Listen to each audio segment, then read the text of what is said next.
অন্য মানুষকে ফাঁসানোর জন্য নিজের সন্তানকে হত্যা করা কতটা নরপশু ও নরপিশাচের কাজ হতে পারে আপনারা চিন্তা করুন। হ্যাঁ বন্ধুরা, আপনাদের শোনাচ্ছি আজ আমাদের কুড়িগ্রামের জান্নাতীর হত্যাকাণ্ডের কাহিনী। আমাদের বোন জান্নাতি হত্যা হয়েছে তার নিজের বাবা মা ও চাচির কাছে। কি কারণে?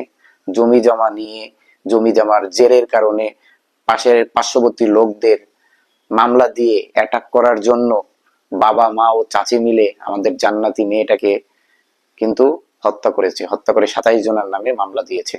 জিনিসটা কতটুকু কত খারাপ, কত মানে খারাপ মনের হলে নিজের বাবা মা এটা করতে পারে চিন্তা করে দেখুন।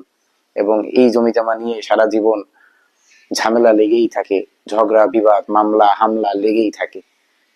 আমরা সবসময় ভুলে যাই যে এই 2 দিনের দুনিয়ায় আসলে জমি জমা নিয়ে কেউ কোনোদিন কবরে যেতে পারেনি, টাকা পয়সা নিয়ে কেউ কোনোদিন কবরে যেতে পারেনি।